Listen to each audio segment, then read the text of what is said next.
Yeah, welcome to Distill Buildings podcast, where smart buildings are shaken, stirred, and data-driven. There we go. All right, I'm your host, Jason Shearer. I'm your host, AK. And we are here at Loom Cellars with Jonathan Lumley-Sapanski. Jonathan Lumley. Awesome. So that's obviously where Loom Cellars comes from.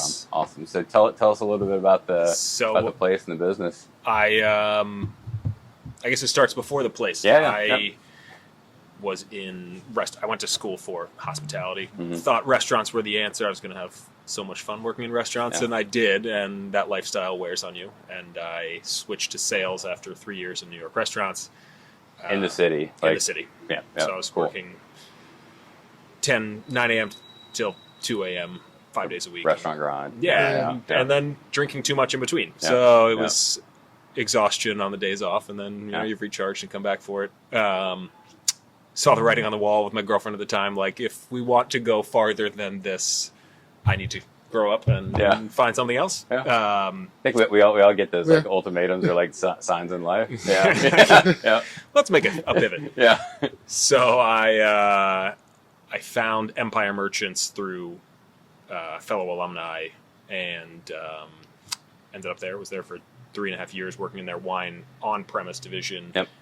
And they added the Sazerac portfolio during my time there, which really opened my eyes to spirits and all of the other avenues that exist in alcohol. Left there to go work for Deutsch. Soon after I came on, we acquired Redemption, which really opened my eyes. We had a fantastic education team to sourced whiskeys and MGP, which I realize now how large MGP is. At that point, I was like, oh, it's a big whiskey producer, but realize now just how many ryes on shelves come out of that distillery is pretty impressive. It's also interesting to me, like, it's not a tourist destination. Like, people will badmouth MGP, but like, they'll go to these other distilleries, which are not even active distilleries, and it's like, oh, this is shiny red paint and like fresh whitewash, and like, oh, it's so beautiful visiting your distillery. It's like, that's not the distillery. Really like you're visiting like a showroom to drink. Tasting room, tap room. Exactly. Yeah. So in post 20, when I was working on premise in New York through COVID, challenges drove me to like, what's next? And I had this idea for a long time, go out on my own and do a store that focuses more on smaller brands, focuses on craft and finding interesting things. Found the space in October of 21, finally closed 10 months later, operated that store that was like a cigarette outlet basically for like 6 months, and closed in January, and renovated to the store that it is now. And, awesome. Different location. Same location. Just gut. And it was it was really cool. We've all purchased homes, and we look at these homes like, what was that generation thinking? Like they covered the hardwood floors in 3/4 inch plywood, thank God, to protect the hardwood floors that are 90 plus years old now. So we have the original floors. It's the original tin ceilings that were covered in drop ceilings. So that's pretty cool. Yeah. I mean, we all remember the remotes were covered in plastic, and that keeps the integrity of the remote. I guess that's what they did here. Yeah, exactly. Not knowingly. They did that totally on purpose. They knew like 30 years later, like some guy was gonna like build a liquor store there. We want somebody in 50 years to return this back to what it was 100 years ago. Yeah. We will take a couple of videos of the store, so at least for sure. the audience, when they watch it, they get to see like how you actually changed it. I wish I had previous pictures. Maybe you probably I have some pretty. Yes, I got some video content that's pretty funny. Yeah. On days when the lottery got big, the line would be like 25 people long. Wow. Because they all thought Mrs. Lee, she's a single operator, she's here 35 years, 80. She sold me the business when she was 83. Yeah. So she was just too old for it. But they all thought she was good luck. They all came with their scratch offs. Like there was literally pads in the floor where people would step up and like where their feet would just like wore through asbestos tiles. Like asbestos is like durable. Yeah. And there's just like this perfect feet mark, and there was 2 layers of that. So wow. Yeah. Some history there. Some history. Everyone loves Mrs. Lee. People still will walk in and be like, am I in the? I used to come here. Did this used to be somewhere else? That's like my favorite question. I'm like, no, this was never anywhere else. You're in the right place. Yeah. Cool. Yeah. And so like, what? Now I'm in this business of like trying to, how do I differentiate myself and find interesting things? And I mentioned MGP before. Mm-hmm. There are really good MGP products, and there are really good. Like I've had my eyes reopened to brands that I was jaded by in the past. Like Maker's Mark went through this run of like the Maker's Mark Manhattan, and I was like, what every entry-level finance bro in the city was like, Maker's Mark Manhattan, Maker's Mark Manhattan. So which is just branding. I mean, they did really good branding. And they did a great job. But like, I would never order Maker's Mark after that. After whatever TV show that became famous for. And doing a private barrel of Makers, like it opened my eyes. Like, how good is that $30, $35 bottle of Makers on shelves? It's like, it's really good whiskey, and there's a reason it's so popular. It's because it is good. It's not just like, and priced well. Yeah, it's good. Exactly. It's priced well, and it's consistent. And I think that's what's always kind of made, whether it's Makers or Jack Daniel or whatever. Like those bottles, like you can get it here, there, now. 10 years from now, it's going to taste more or less the same. I was thinking about Jack Daniels yesterday. Like, when was the last time I had Jack Daniels? Yeah. I don't know, but I should probably give it a revisit shot. Jack Daniels. Give it a try. Like, but there's companies out there who are not distillers sourcing whiskey, and like Found North has a huge following now, and this cult following, and like their tracking of what's in the barrel and their flow of information to consumers is what is making people like go nuts for it. And really, you look at other bottles, I'm not going to call anybody on the table out, but like you look at other bottles and there's no information. It must be 4 years old or something, but like they have exactly how old everything is. If you scan the QR code, it's like exact barrel, age, where it's from. It's almost like supply chain tracking. Yeah. And it's I read an article yesterday about how like is the whiskey you're drinking real? Like how accurate is the tracking? And these guys are buying and producing really cool stuff and keeping track of it in a way that like where does technology meet spirits? And that can go the other way. Yeah. That's cool.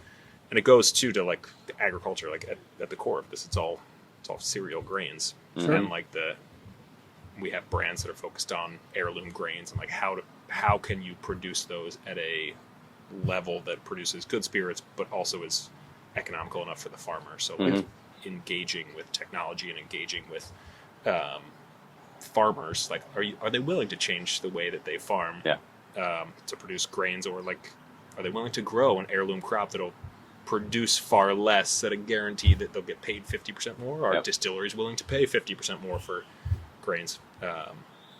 Is that a new trend in distilling? Is specialty and heirloom grains? I know that we also see like on the aging side of aging in sherry casks or like wine barrels or whatever. So like there's an equal amount of like innovation on the base grain side. Yeah. I think that there's small distributors or small producers rather, distilleries are trying to put their stamp on their products and what differentiates them. So like Widow Jane had like Widow Jane 10 is what everybody sort of knows that distillery for. They have the Lucky 13, but they just came out with Baby Jane, which is all heirloom grains, and it's like, how can we produce a whiskey that's there's no age statement on it, but like what sets it apart is like, oh, this corn has a different flavor profile. Johnny Red Corn is another one that has like, that's all heirloom grains that went basically extinct, and like they're just doing that. I don't know if it's like, are they putting the cart in front of the horse, or like what's driving that? Is it like, are people really eager? Maybe it's the push towards rye and like expanding people's palates towards other grains. Sure. Rye was the original spirit of the U.S. It's like what all the classic cocktails are made with, and corn subsidies coming out of Prohibition has led us to bourbon. I mean, there's a reason why we have bourbon, and we don't really think about. But now, do you find yourself doing a lot of education to clients that come in? And it's the more that I know I realize like the less I know, and as I was a consumer not all that long ago, people just don't know, and you drink what you like, and like there's the Jack Daniels or the Jim Beam consumer, like that's what they've always drank, and we have those on our shelf. But many people are like, well, whiskey, no, I don't like whiskey, I like bourbon. And it's like, well, all bourbon is whiskey. And then getting people to like have that aha moment of like, I can try a rye. And there was a lot of really bad cheap rye produced in this country for a lot of years, and like people are like, even my mom is like, no rye whiskey. I'm like, try this. Oh, that's really good. That's not rye. Like it's not. I mean, I remember buying rye because it was the cheapest when I was 21. Like, that's $16 a fifth. Like, that's what I'm gonna buy. So like, people are expanding their palates, and we are a store different from many other stores where we know producers, or we know like their specialty things on the shelves. Doesn't necessarily mean it's more expensive, but like we want to educate producers, or we want to educate consumers. We want to get people to try new things, and ideally not spend more money. But and is it more on like the tasting, or is it just a virtual? Like I know coming here, to your point, I just knew exactly what I wanted all the time, and listening to you, and you're like, just try this. I'm like, this is delicious. And it's once you get somebody to trust you as like a store owner, Total. and that can be in Trusted liquor advisor. or like a base. You go to your bakery, your waitress is like, you got to try the special. Like I would never order tuna. I'm like, no, you got to try it. It's the same here, where it's like you gain somebody's trust. It's the same in sales of anything. Like once you get their trust, you can get them to try other things, and maybe your success rate is not 100, but like if you're selling them a bottle a week, they're more willing to like, okay, that was a flop, but the following week they'll come back and be like, and if this is like a consumer advice, like go to somebody you trust, find somebody that is willing to talk to you about what's on their shelves and what makes them tick. And we listen to the people who come in the store and they're like, oh, I want whatever. We hear, and then we get the feedback, and like, okay, and they don't like whatever. We want a drier whiskey. We want more sweetness. We want more structure, something in wine. We listen to what they say and try to steer them somewhere that fits their. I remember like you talking to me about Rio, or just like a specific bourbon, and I'm thinking in my head, I'm sure it's going to be great, but let me try it. And then all of a sudden, it took a lot from you. Obviously, you have to do a lot of work to go. Not only that he likes this, he likes that. He wants this specific bourbon. Which one would actually fit? Be okay. Which I think it's super cool, and it's great to see that rye is making a comeback. I discovered rye through brewing, so I brewed beer for 10 years, like in my 30s, and I always loved using rye as a base grain because it had like spiciness to it, like something different.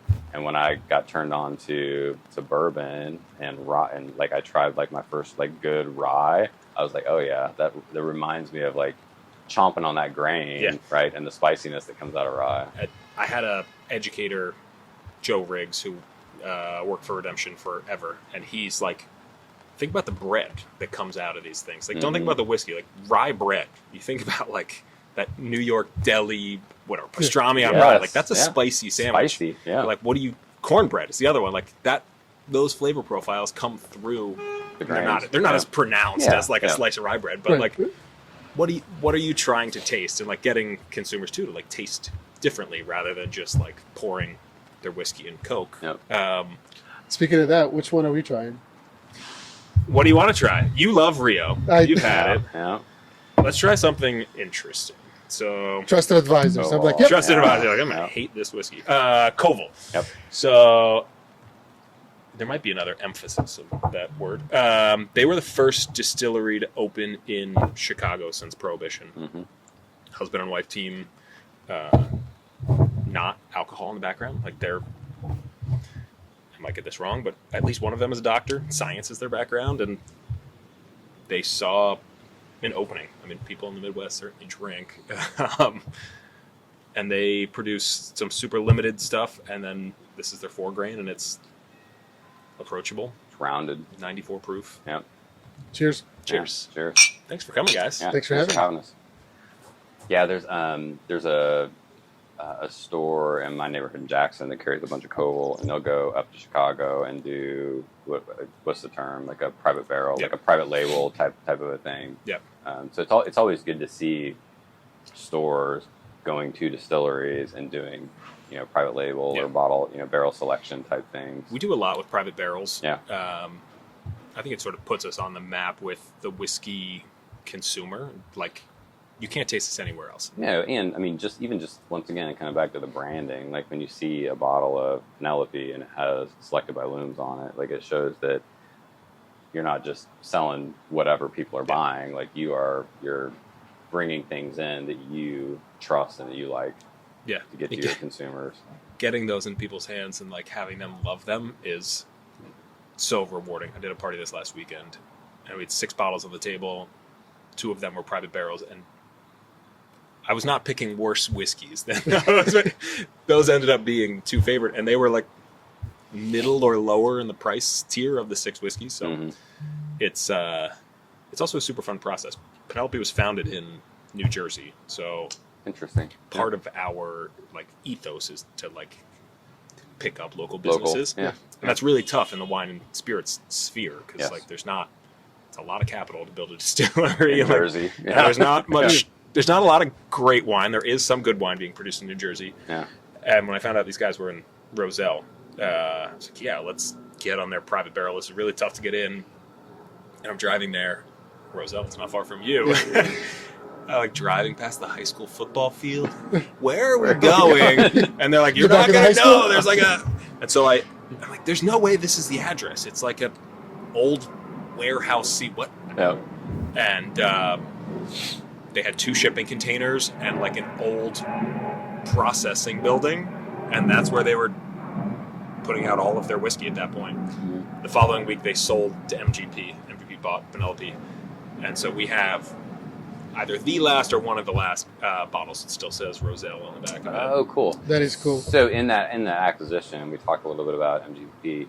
Like, is Penelope still doing all of their own distilling, or is there blending? So like, how does that work? They were always sourcing from MGP, which is good in terms of consistency of product. Yeah. Now they're still on as advised. Many of these acquisitions, like it doesn't matter what the spirit is, whiskey or not. Like people build this brand to sell it, like any business. Any business. Yep. What I think is cool about this is like Penelope sourced all of their whiskey from MGP. They had a very strong partnership. They were never hiding that they were from MGP, which some brands did and got burned by. Yeah. They then signed a contract to stay on as like a brand ambassador. It's 2 guys who are from Basking Ridge. And so they're still a very large part of it. I think we're now 18 months maybe removed from that sale. Yeah. So they're still there for another 4 years. Cool. They have carried on, like Rio was something that had launched just before that, super limited. But MGP has the power to buy so many cool things and their access to old barrels that they're not selling to startup brands. Yep. So the whiskey, like their white label is their base. That has gotten older. It has gotten less expensive. That's good for everyone. They've released a wheated whiskey, which is like their new tier right above the white. And then they keep with this Cooper series. They're releasing limited stuff. They're doing single barrel releases. They did a estate tier now, which is cool to get old MGP juice, which is some of my favorite whiskey I've ever had. The like 7 to 11 year stuff that comes out of MGP, like the spiciness of the rye sort of backs off, and you're left with more of the like toffees and caramel flavors, which is delicious. But Cooper stuff is cool because it allows you to taste these. And that's in like the Cooper series, like they're using like old barrels, or those are Amburana casks, which are the flavor profile in this is Amburana, like that. That is the flavor. Cinnamon Toast Crunch. Yeah, is how I describe it. Is that Amburana, and this was the first out of that barrel that I had ever had. And there's a few other ones in market, and somebody brought it in, and the minute I was like, oh, I know that finish. Like immediately, it's like I know what that barrel tastes is. Tastes like cereal. Yeah. So they did this. They did a Tokai cask, which is cool. Got less, people were less interested in it, which is funny to me because like a 9-year Hungarian sweet wine finished whiskey is like really cool to me. Yeah. Dark color, which was awesome. I have like maybe an inch of that left, and I'm never say like, you should try this because I want to try it. You should try it. I want to try it. What else have they done? They did a rosé cask. It's fine. That's a less expensive offering. Havana, which is a new Cuban cask. It's like rum casks. Rum cask and something else is in that one. There's like a maple cask finish, so it has like this little heavy. Sweet backbone. What else is in that Cooper series? I'm at a loss. That's cool. Oh, the Valencia. The Valencia orange was sick. Yeah, it's fantastic.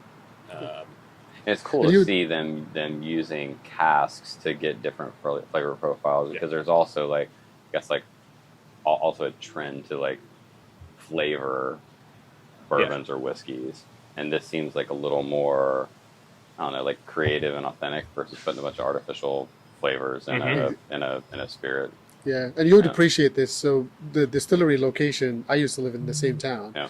That town is where the first light bulb ever got lit in America. Really? Thomas Edison's factory was in Roselle, New Jersey. Very cool. Proximity to what we do from like a lighting standpoint. Yeah. And now we have Lutron. Yep. Yes. Yes, we do. Yeah. Cheers to not having Lutron again. Not having Lutron. This is the Lutron Takeout podcast, right? That's it. We said it here. You want to try the Rio? Yeah. Let's do it. I've not had that. I had just I found a bottle of the toasted, which is pretty good. Rye or bourbon? The rye. Rye's that was a highly sought after item. Yep. Oh man, I can smell that without even putting it up to my nose. It's like candy. Yeah, and it's wow. It's delicious. Yeah. I thought it's not a knock on Penelope. I thought that it was something that they were doing to the whiskey. Like they must be putting it like an artificial, a sweetener, like something. We're toasting this with something that's gonna give the cinnamon. That's all from the barrels. All from the barrel, because that other barrel we tasted, I was like, bam! I knew it before I even looked at the label. There's the finish. Yep. And like that is I saw like on their website, like they're like Rio's back. So is it like a seasonal that they do? Like it's not available year round? The first release was tiny. The second subsequent releases have gotten larger, and they're trying to make it a year round thing. Yeah. Which is, they've also changed some of the finishes. So some of it was just Amarana, some of it is honey and Amarana. They're trying to make it a year-round thing, which means price is coming down. Oh yeah. Which is good for everyone. Mm-hmm. That's like initially it was like, oh, you get stores would be getting a bottle, you'd see it on shelves at like $200 to $300. You'd see it on secondary markets at $300 to $500, and like I tasted it, it's delicious. Like not if I saw it like $450 on whatever, I'm like, it's not $500. Sorry. No. Yeah. And given obviously you have the business side, so you're in the business of being in like the education, getting like selected brand, etc. How do you get to manage the allocation of product versus what you expect without obviously still staying biased? Allocations are an interesting thing. So on the acquisition side, it's a constant like push and pull with distributors, and I would say the most highly allocated whiskey are probably the BTAC, Buffalo Trace Antique Collection. Oh. Those you get almost none of. And it's really tough as a retailer to bring in the other products to get more of those allocations. Like we're a bottle shop. I don't know how many people view us or say that, but like we're more specialty. So like Sazerac also sells brands like 99. Like that's a shooter brand. Like that's what you drink on spring break at 2 a.m. Exactly. And you're not of age. Like that's what that brand is like. Yep. I'm going to no longer drink this when I graduate college. Yep. And many allocations are tied to the sales of their total portfolio. And we just can't push the volume to get those things. So that's like one side of the allocation thing. The other thing is like when I get 2 bottles of Rio, like how do I allocate that to consumers? Right. It's like the really tough thing. And what goes on our website, what doesn't go on our website, what goes on Instagram, what doesn't go on Instagram. Is it good to like put it on Instagram and immediately have it sold out? Or many stores wait for a text to be like, can I have that bottle again? Many stores will put stuff on their website, post about it, let people order it, and then cancel the orders just to get people into their stores. And so you search Pappy Van Winkle 15, it'll be at like 10 stores within a 10-mile radius, but like not actually. So I know, having worked in the distributor and the supplier sphere, like those bottles don't exist. Yeah. So it's a dirty business. There's those things that every business has its little like. I remember even like the blue label when I wanted it at one point, and I was just like, hey Jonathan, can I get this bottle? He's like, yeah. I'm like, no one else had this. Yeah. Where did you get this from? The New York. Yeah. But like Macallan too. Like Macallan did their city release. And those were like impossible. And so it's a constant like building relationships with your distributor. Yep. And I manage those relationships much differently than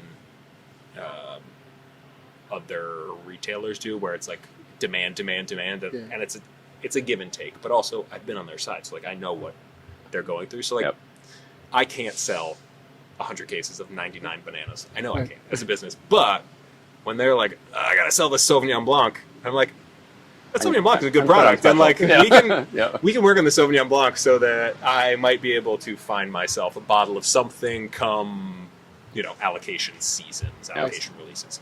I feel like that's what's unique about obviously you and stores. You bring that background. It's like not every retailer that owns a shop or a retail store, they don't come from that background. They just know how to operate the business, maintain profitability, and just move the numbers. Yes. But you're like, I know exactly what you want.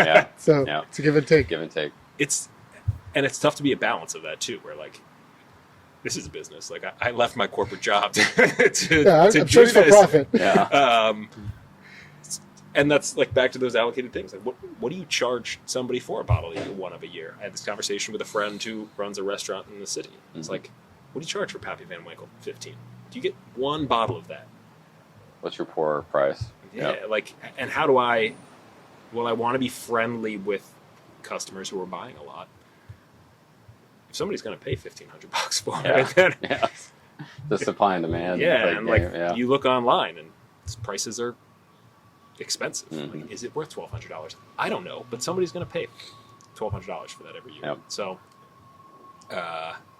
it's a delicate balance of like. Many of the allocated items, I would say, are negotiable, and I think they're negotiable in every store. Like if you walk in and you see Blanton's at $200 on a shelf, push back. Like, what's it actually? Ask for the receipt. Or send me an invoice. Yeah. What can we?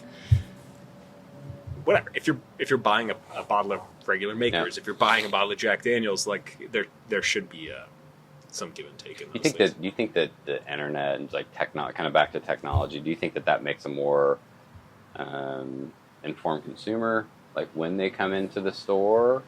It's almost like the WebMD effect, right? Yeah. Of like self-diagnosis, and then you go to the doctor and tell them what's wrong. Like, do you see the same thing for consumers coming in, or are they looking to you as an expert, or a little bit of both? A little bit of both. I think there's a plus side in, like, when you Google something, 10 stores will show up with whatever, Penelope. Yep. The real whiskey nerds get into spirit aficionados, whatever we're calling that sect of people, will be in the Reddit group. They'll be in 6 Facebook groups. They'll be in the local one. They'll be in the national one. They'll be in the bottle trade one.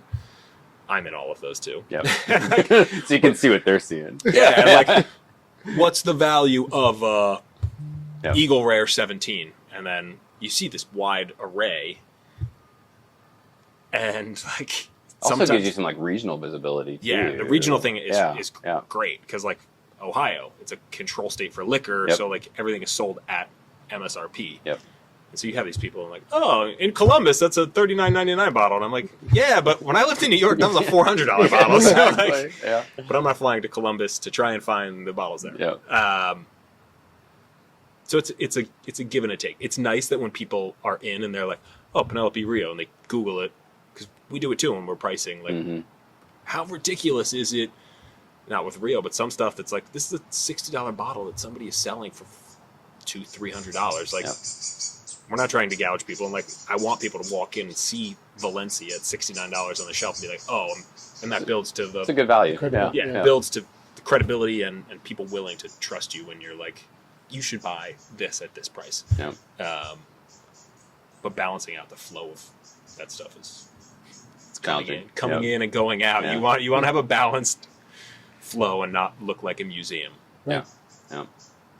Do you see yourself making this a franchise or like another location maybe? It's the goal. Yeah. Okay.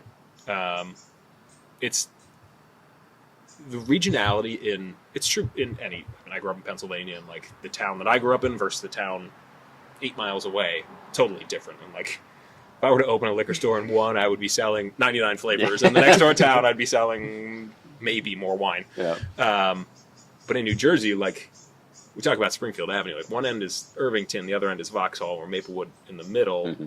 Like what sells in those two areas is totally different than we'll sell here. Like if I was even 3 blocks farther that direction, I would sell a totally different.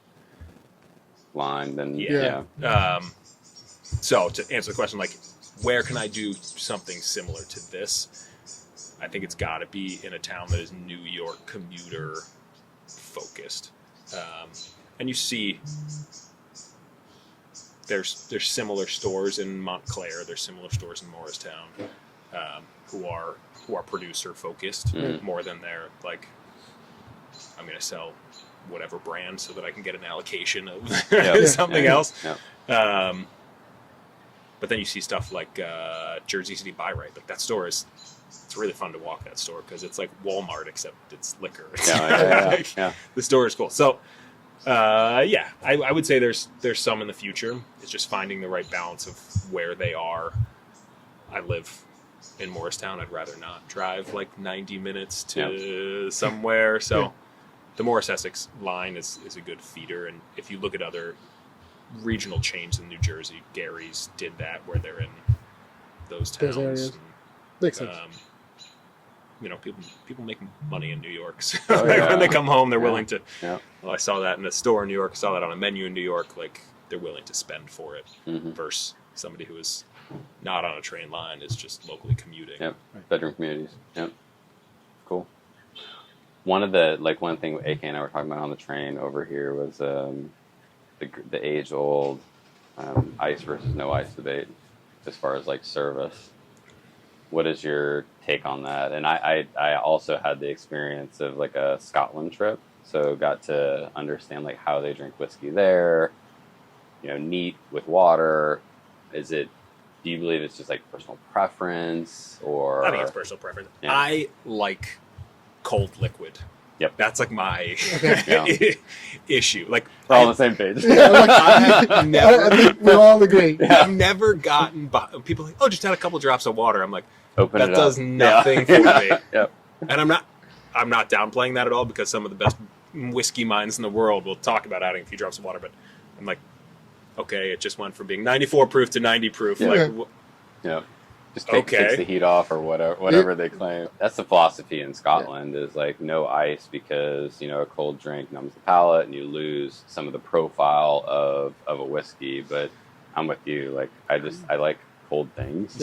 I live in the South, so like it's always hot. So like you want something cold and quaffable and but I do like the big rock, like not small cubes so that you don't get as much dilution, but there's also still, like the rocks, the stones that you can freeze. Yeah, like, yeah. I think those are kind of Those cool. are cool. Yep. I don't have them. I've gifted them Yep. in the past to people. Yeah. I carry them. I can sell them. Yeah. My lunchbox with them in it. Yeah. I like cold liquid. Yep. When I'm at home, it's ice. Yep. I would say 75% of the time or greater. Yep. Yep. Same. Now, even on wine? No. Okay. Not on wine. That's funny. Like wine, though, I still want it below room. The thought in wine is like cellar temperature, 56, 58 degrees. So It's fun to cellar, but yeah. yeah, I know. Or for some, it's the heater running downstairs this time of year. So yeah, it's still cooler. White wine this time of year through summer. Yeah, white chill. wine's great. Put it in the fridge. Yep. Yeah.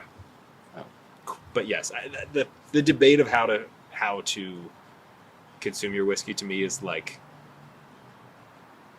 however you want it. Yes. Like, is right, and it's right for you. Preference. And I've seen many people who are aficionados to novice, like how many novices are drinking just straight liquor versus these aficionados who you're at the bar and it's like a big cube rocks. And there can be with like a big cube, with a spirit, the way that it tastes at the beginning versus the end, whenever it gets cooler, it gets a little bit more diluted. It can kind of like the flavor profile can change a little bit, and not just watered down, but change over time. Yeah, and people also talk about like putting something in the glass and letting it open up. And for me, I probably don't drink quickly enough that most of my bottles have been opening in a glass for a long time. So I'm always like, is it changing in my glass? It might be changing in my glass. Am I just getting progressively more intoxicated? Yeah, that's probably true too. It's how you consume is a funny thing. It is. And people's strong opinions about how you are doing it wrong. Yeah. It's like some people, like it's almost religious sometimes around. Yeah. And I'm like, you're not supposed to put that ice in there. Yeah, like, oh, we can't be friends anymore. Like, I mean, if you're putting Coke in something, I'm like, that's a $100 bottle of whiskey. Like, let's find you something less expensive you're gonna like as much. And back to being in the store, like, how do you consume your whiskey? What do you like? What is a big question? It's like somebody comes, I'm looking for a gift. What do they drink? Mm-hmm.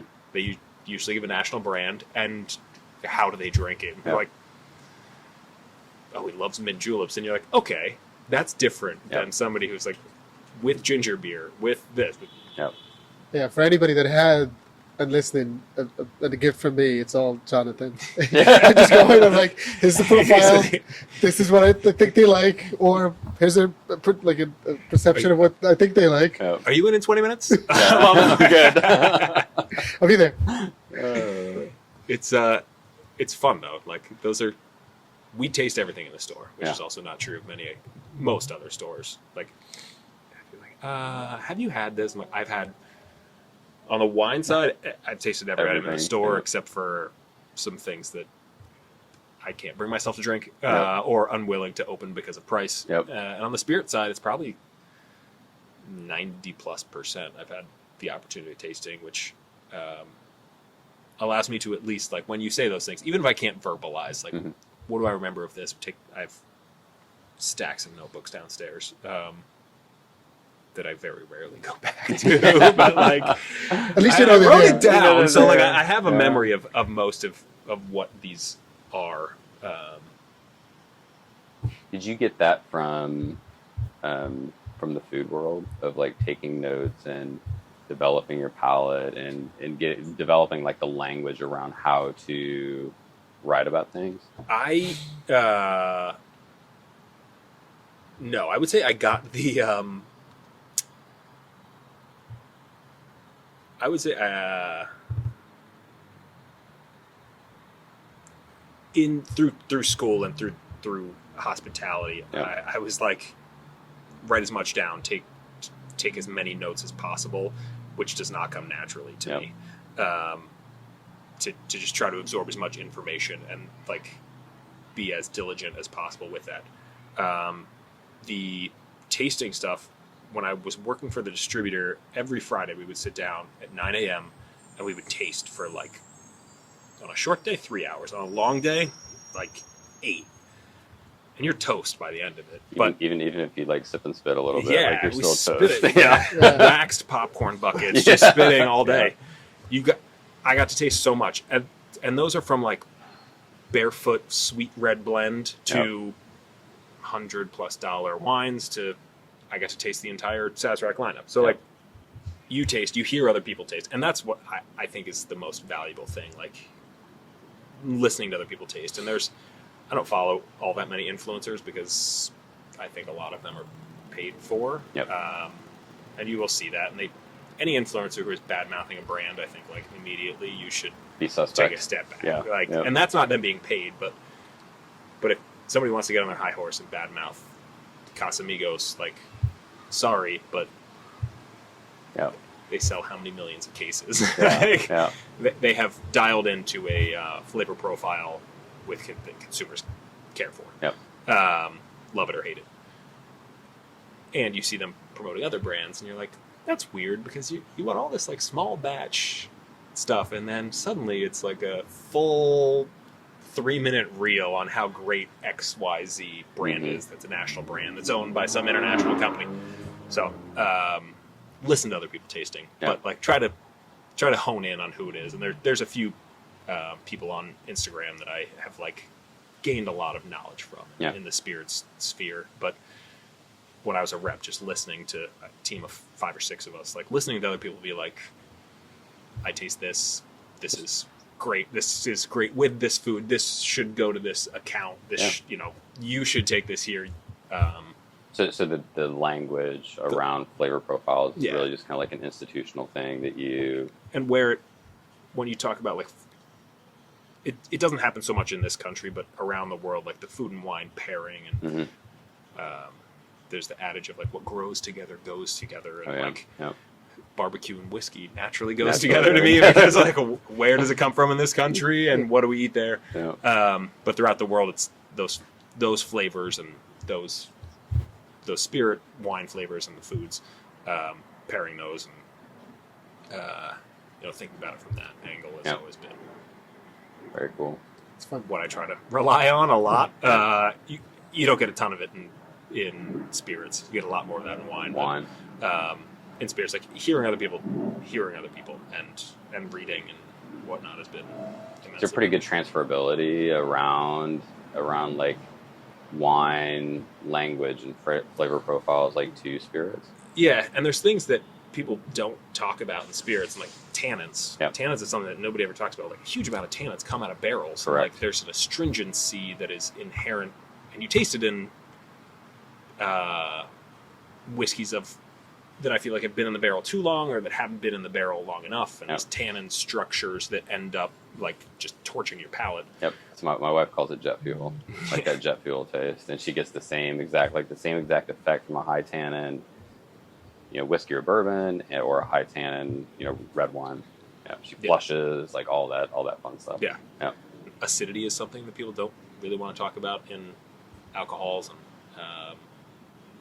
people talk a lot about viscosity. They talk about sweetness, but I feel like there's a lot more of the palate that isn't discussed with spirits, that is more wine related. And I think that it's easy to talk to customers in wine terminology. Yeah.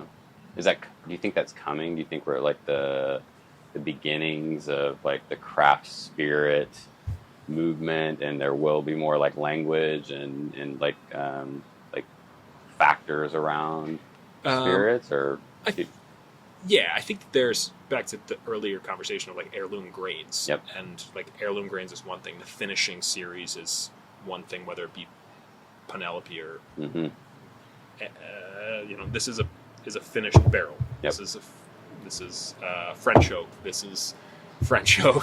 Zamorano. Like people want to add these other flavor profiles to make things more interesting. I find so. Craft producers, I feel like, want to set themselves apart. Like you go to a craft distiller or brewery or winery, and it's like, okay, that was fine, but if it was like they had a XYZ, the barrel aged stout, I feel like did that for a decade. A while. And like I feel like there will be little one-offs like that in spirits that will continue to make small distilleries relevant in a community where like, we're going to visit wherever in Indiana, like, we got to go to this distillery because they have this cool, or your local thing, like, what do you want to show off? Like there's this tasting room. Oh, Yep. we got to go to this brewery because they have that, or we have to go to the local winery because of XYZ. So I think like that will keep the innovation, and some things will stick and some things won't. Yeah. Like clearly French oak is sticking. Dominant. If like Oh, yeah. every one of Maker's Mark single barrels is a French oak finish. Yeah. And that started with the 46 program, and Mm-hmm. yeah, and like there's flavors that people are aware of, sherry cask finish and Mm-hmm. whatnot, that like they like. Yeah. And they were rare. Those barrels are also generally very old and start falling apart, so Yeah. you don't have many sherry barrels, but Right. people love them. I mean, it's Macallan finish is Yep. sherry, so. Sweeter. Yeah. Then we also have some not like dry sherries that are coming out, dry sherry cask finishes, and those are really interesting to taste too. Well, they'll have like Pedro Jimenez finished barrel, which is like very sweet, and you'll have an Oloroso, which is oxidative sherry, which is in parts is like nuttiness and different on the palate than it is on the nose, but you don't get that often in whiskey versus some wines or some dessert wines. Yeah. Where they taste and smell Totally different. You're like, oh, this Yeah. smells just like, and you taste it like, whoa. Yeah.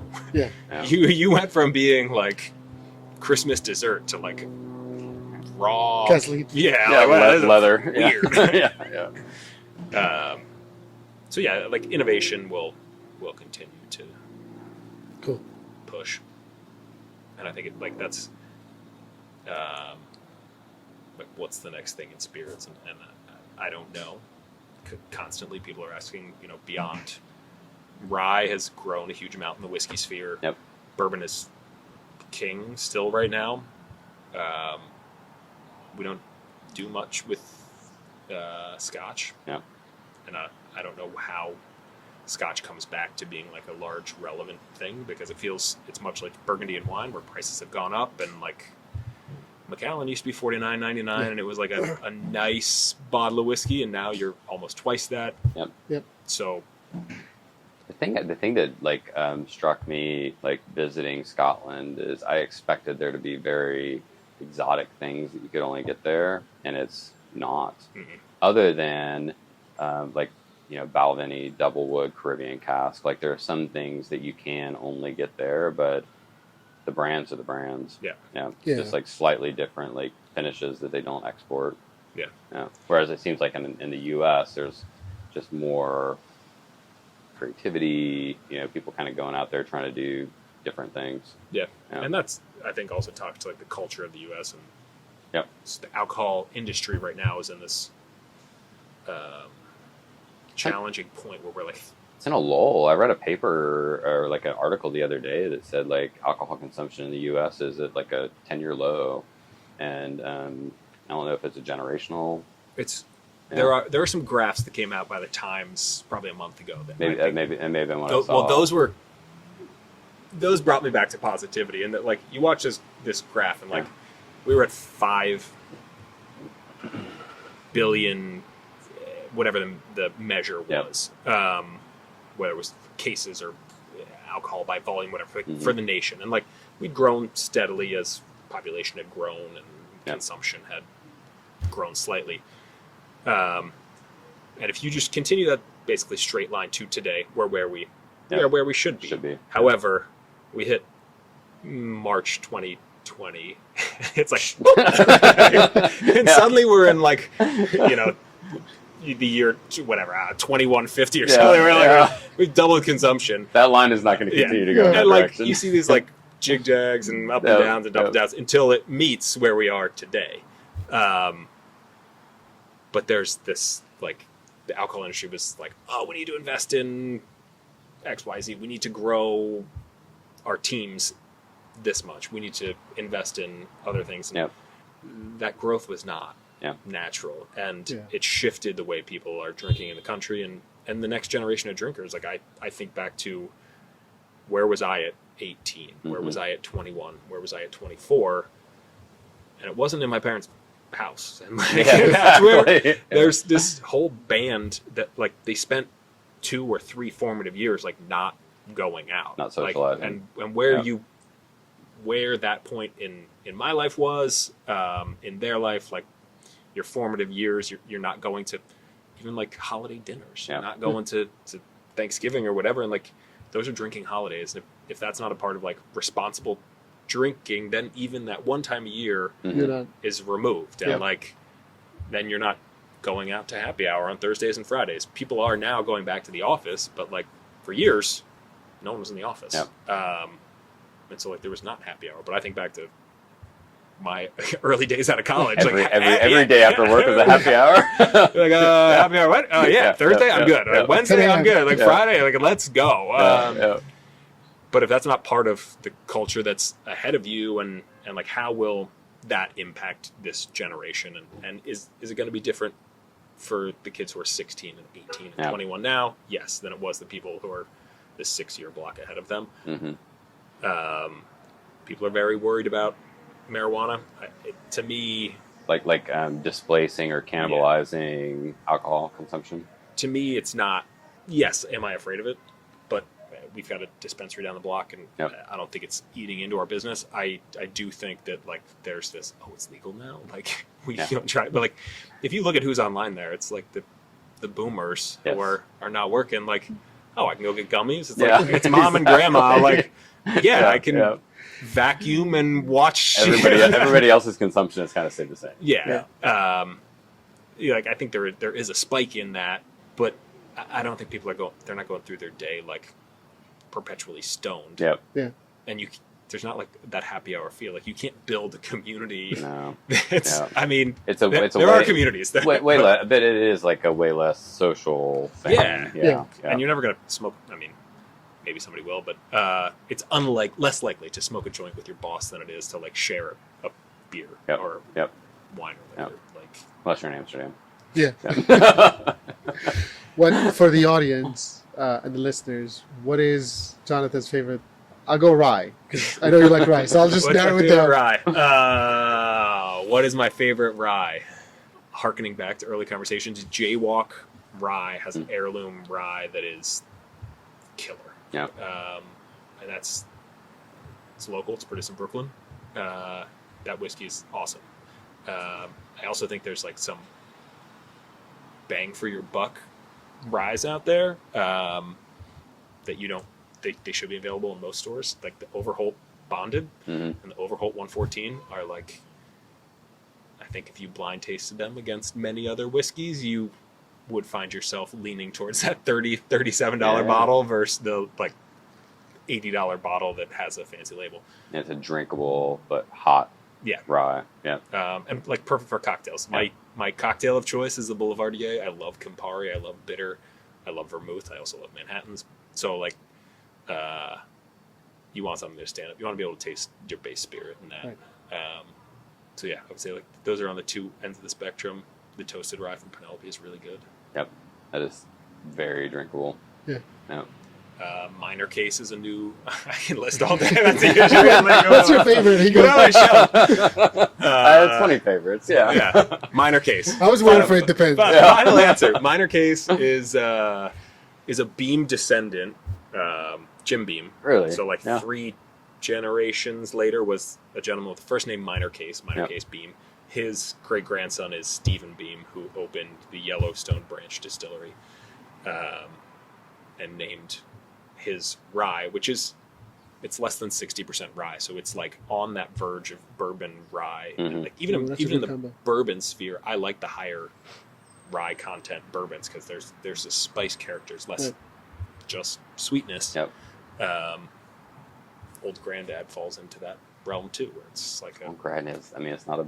The Old Grandad Bonded is like $30 a liter. It's so good. My buddies Matt and Charles, like that is like our go-to, especially for like mixed drinks. An old fashioned or a Manhattan or something like that. Like it's a great.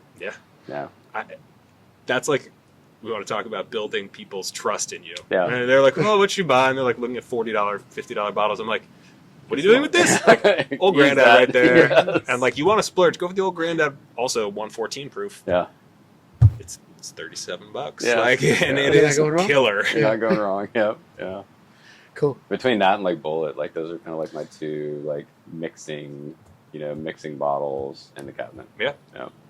I forget where Bullet is sourcing from now, but they were originally an MGP too. Oh, were they? Yeah. So like Bullet Rye is MGP sourced. Yeah. Yep. 95.5. Yep. That's the if they put the mash bill on the label and it's 95.5, it is that's where always going to be MGP.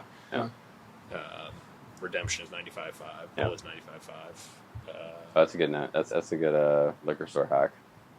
Yeah. So like if it's on the bottle, if it says 95, and like if you say 95.5, they know anybody who is in the industry will be like, MGP. we're going to Indiana. Yep. Yeah. That's like I think too on back labels you can learn a ton because they have to say like distilled. It'll say bottled or something, barreled then bottled somewhere, but like it'll always have the distillery logo or not logo, the distillery location. Okay. Indiana. It would be interesting if, like, especially with craft bourbons and whiskeys, if they did get more into like the storytelling aspect. Like that was one thing that was kind of charming about Scotland is like every day we would get a bottle. We were on a bicycle trip, a tour. So every day we get a bottle, and we'd between 8 of us we'd finish it. A friend of ours, Allison, who was with us from Scotland, she would like read the story on the box like in her finest Scottish accent, right? And it would just kind of like set the tone for the night. Do you see American craft distilleries trying to emulate any of that, or not really? Yeah. And they have. I mean, like the bottles have gotten really beautiful, like from a design standpoint. So there's a brand that claimed to be Al Capone's whiskey recipe. Yeah. And this whole marketing campaign is like associating themselves with Al Capone and his whiskey. With or without family permission. And like ask for forgiveness. the brand has all but gone away after having to pay a huge amount in settlements. Yeah. So the balance of how much is marketing versus storytelling. Like Penelope, the brand story is not really told, but like Penelope is one of the daughters of the founders. Cooper is one of the sons of the founders. Really? So like there's name association with the children. Yeah. I assumed Cooper was, because like Cooper is like a person that makes barrels. Yeah. Yeah.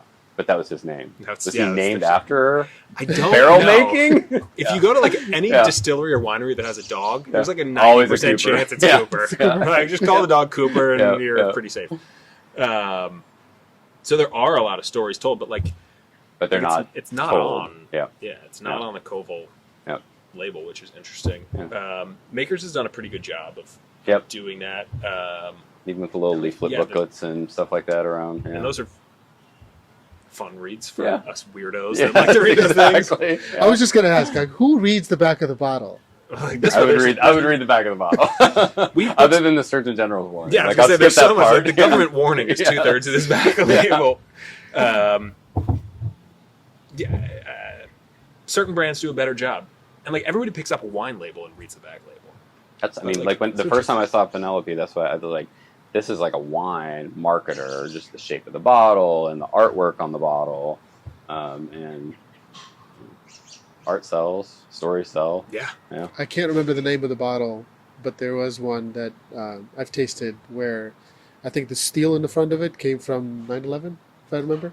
Oh, really? I'm not sure. I mean, I think there's some marketing strategy there too, but they took some of the steel out of the 9/11 and put it in the front of the bottle. Something horse, That's cool. if I can remember it.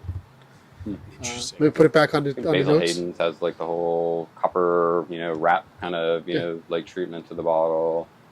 Yeah. There's a wine that we don't have right now because I don't think it's being. I don't have it right now, but it's got copper on the label, and as it ages, it turns green. And they're like, when it reaches maturity, that's when you're supposed to drink it. I was like, or like your basement's really, Really moist, salty. and like 6 months later, you got a rusty bottle. You got a rusty bottle. The marketing piece is tough. Like how much we are hit with marketing so much. And like how much does the bottle? Like there's not that much Penelope marketing, but it feels like they have done a very good job of getting multiple facings out. Oh yeah. And they seem to move. High West did a really good job of that too. Like they have a really interesting bottle. They too were sourcing most of their whiskey until their distillery got up to speed, so that much of what they were putting out was Utah juice. Yep. How do people find out about Loom Cellars? Instagram is great. Lum Cellars, LUMSCELLARS. Facebook, we're there, but people don't really find us there. Yeah, I mean Instagram, especially for like food and spirit, seems to be way more popular. Yeah. And Jonathan does a great job at it. It's like rails. He just educates you. Some of the rails sometimes you just watch and go like, oh, that's so cool. Like I want that bottle. Yeah. So I like the content of just thought leadership, just getting the word out there. Trying to being the face of the business all the time. Brand ambassador. Yeah. Instagram is the best way to find out, and we do a ton of events. So if you're local, we do tastings. We're out back right now. We do tastings out here. We do tastings inside. We do tastings and wine dinners, and whiskey dinners at BYO restaurants locally. So cool. So if you're in Maplewood, check it out. Yeah. Awesome. Thank you, guys. Definitely like, subscribe, and we'll see you guys in a couple weeks.